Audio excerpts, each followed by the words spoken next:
And exactly. How about hearing from Mary Lee right now via Skype?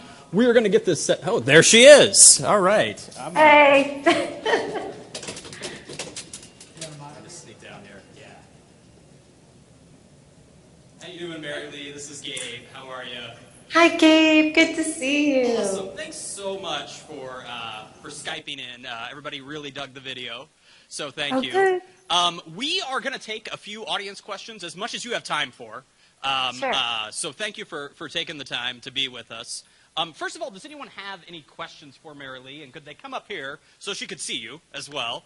Yeah, that would be great. Anybody?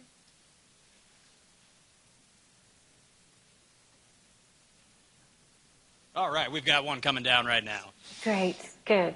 And again, thank you for your graciousness. I'm sorry that I can't be with you in person. Okay. Good morning, Mary Lee.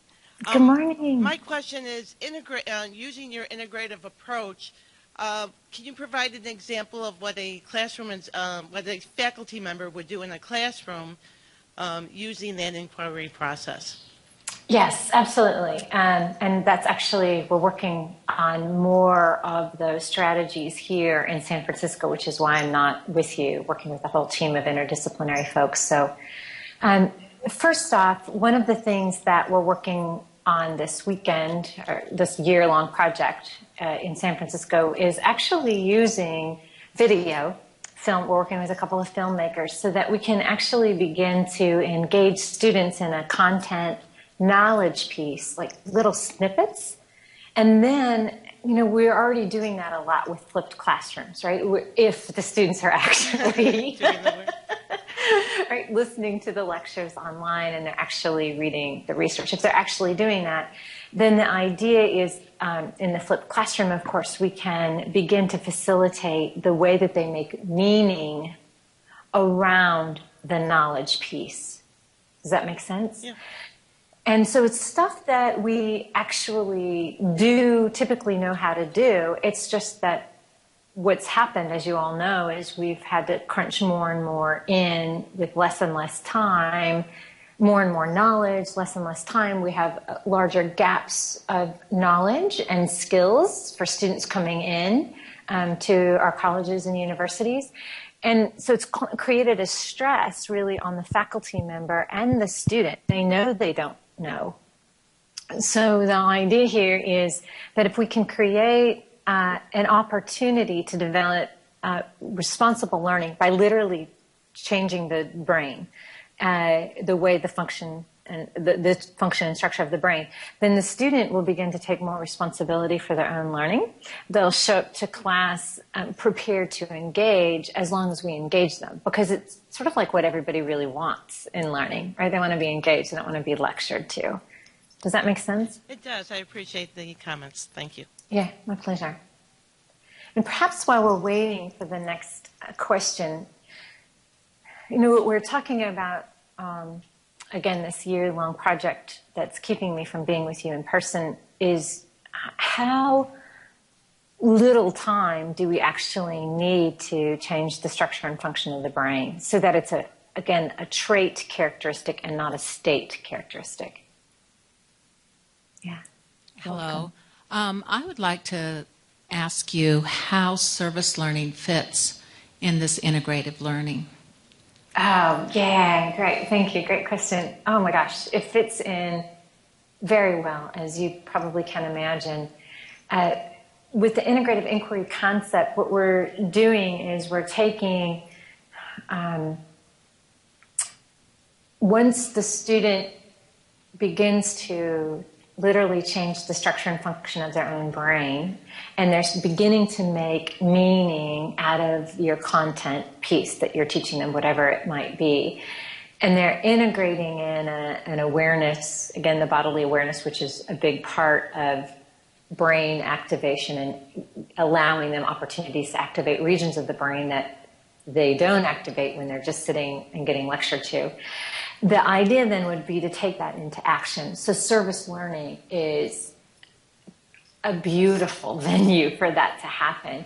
In integrative inquiry, the final the final project of the training program is that they would actually engage in service in some way, take something that they've learned that has meaning to them and implement it in a service way. If later they want to make it into an entrepreneurial project, they can. But the part of this is to actually learn to be of service, and then in being in service, the idea is that they tend to drop their personal agenda and become more open to other learning opportunities in that environment, which further stimulates specific connections in the brain that allows for them to see even more creative possibilities, creative solutions, problem solving.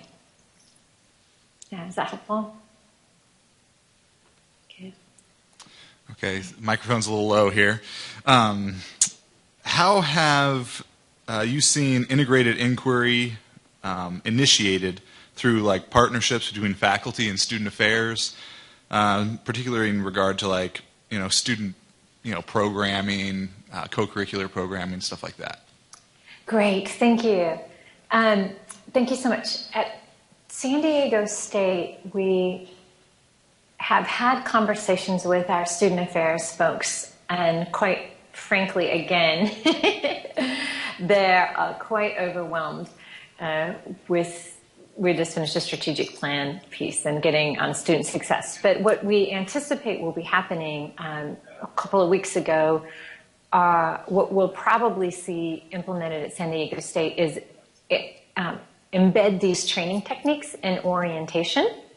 And then eventually we had to cut our first year student success program, but the idea would be to bring that back eventually with our new president, and that we would embed these types of training techniques into begin to teach them how to do them in orientation. But in every opportunity that they had, they would have this reinforced, right? These training techniques reinforced. And the point, again, of what we're trying to do in this year-long project is create training modules so that you could easily implement these sorts of brain training techniques free of cost into whatever co-curricular opportunities that you're providing your students. And it's reinforcing the techniques so that you can spend time doing the work that you know how to do and love to do, which is actually having the conversations with them about where they're getting stuck, and providing suggestions to get unstuck in their own conscious choice-making process, in their own ability to take responsibility for their decisions. So I guess... Do we have time for one or two more, maybe? Or are you on a cycle? Okay, sure. Great. Yeah. Sure. I just wanted to add one. We're working with Front Range Community College, and we actually, their team of student support professionals went through the training program this last semester, and they found several ways to incorporate them into counseling, their well-being service, their testing services, and academic advising as well. Just a little bit of the training tools. Again, it might be more of moving toward a state change, but the idea would be the more times a student hears about this, the more they might then begin to engage in their own practice and of these training tools and literally change the structure and function of their brain. Hello. Hi. I just have a question about being in some ways protective or buffering this kind of approach that you're proposing. I think that we experiment with the flipped model and different things, and it's difficult to protect that process and make it as authentic as possible because of the accountability measures and because of just the way the administration is organized. And so I was wondering if you had any suggestions for how to just be as protective as possible so that we really can build these systems in place, because they're delicate when you're building them. The programs as pilots and set up, again, we can give you the pre and the post evaluation model. Some of the instruments are free of charge. The researchers have made them free of charge for universities to use, and some of them are charging quite a bit. And we're trying to work with other organizations to find other tools that are just as valid and reliable that are free of charge. So the idea here is that you'd implement a pilot of this intervention, if you will, or this training program, and let the data speak for itself, right? So if it's not working for you in the way that you are implementing it, then it's not working. And then you can choose whether you want to refine that model or not. With regard to accountability, the whole point is that we're being asked to engage in evidence-based decision-making. The tools that we're using to evaluate integrative inquiry are tools that could be used in a comparative way.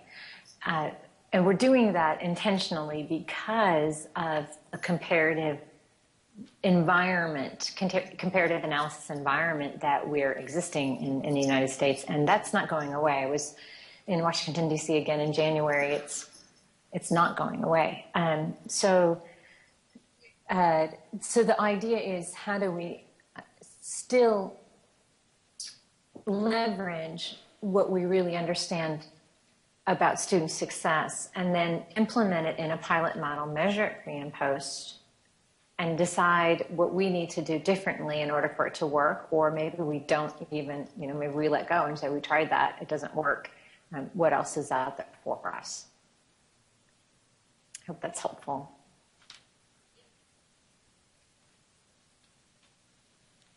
Hi, I'm Linda from Joliet Junior College. I'm a math professor, so I've got a little different twist. I'm also an Aztec mom. Yay, Aztecs. Anyway, part of your, when you were indicating indicators of success, what was last on the list was the academic preparedness, and you mentioned it was kind of your least favorite. As a math professor, that one's near and dear to my heart, so I'm curious about that. The other thing that you mentioned had to, well, and I guess it's kind of along the same line. If we were wanting to work with our feeder schools, and have more bridging the gap things, what implications does all this have that, we could maybe work together? We've started some initiatives. Maybe you have some insights that you'd like to share with us for better communication, and not just communication, intentional work with our secondary schools. Thanks. Okay, thank you. All right, so two questions, and you might have to help me with the second question, so don't go too far. The first question is, why do I joke about academic preparedness being my least favorite indicator of student success?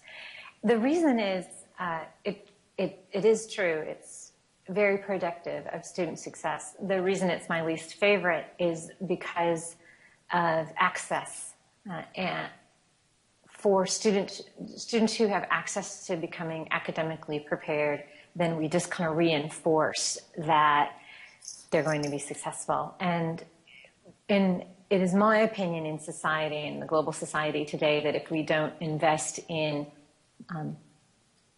preparing the underprepared, we're going to continue to just see the same social problems, continue and economic problems and all of that. So it's, again, the whole point of integrative inquiry is finding the solutions that we don't currently know the problems even exist, right? And so, again, it's what's fun to be here. We're talking a lot about a VUCA world, a volatile, uncertain, chaotic world that we live in, and it's wicked problem solving that we need to prepare for. So academic preparedness alone, we already have plenty of evidence that is not going to create wicked problem solvers, and that's what we need. So I just worry about, while it does have validity, I worry about us overemphasizing the validity as we bring students in to community colleges and four-year institutions, and then send them back out with a degree of some sort. The second question, I think, and I apologize, was it around collaboration? Could I just clarify? When you said something about input, we don't do enough input assessment. And I think that sort of feeds into both things, the academic preparedness, but also if we were working more closely, we could maybe overcome what you just suggested, because we don't want people to be functional illiterates. We all want better. But if we were to be able to get more input data and work more closely, I guess that's what my second question was related to. Oh, great. Yeah. I think that's a brilliant idea. Probably the best model I've seen so far is with IUPUI, Indianapolis University, Purdue University, and in Indianapolis, Indiana, where they have worked with local community colleges and a particular school district in Indianapolis on gathering input measures in a way that faculty felt was actually meaningful for them to kind of really truly have this seamless movement of students from the area high schools into community colleges or IUPUI or the four-year institution and transfer students as well. It's been a while since I've looked at that data. Gosh, probably like 5 years or so. So, but Trudy Bonta would be the contact for that and be happy to share that model with you if you'd like. Now, the reason, as you probably well know, that a lot of this stuff doesn't happen is we don't actually give people time to have collaborative conversations. It takes a lot of time to do that. It's interesting, again, working with these business partners here. What I discovered yesterday is the way that Google evaluates their employees is a peer review. In essence, the very first and foremost criteria is not how smart you are, it's how collaborative you are to work with and how willingly you share your ideas and nurture other people's and their ideas. And I'm like, wow, wouldn't that be great if we did that in post-secondary education? That would be cool.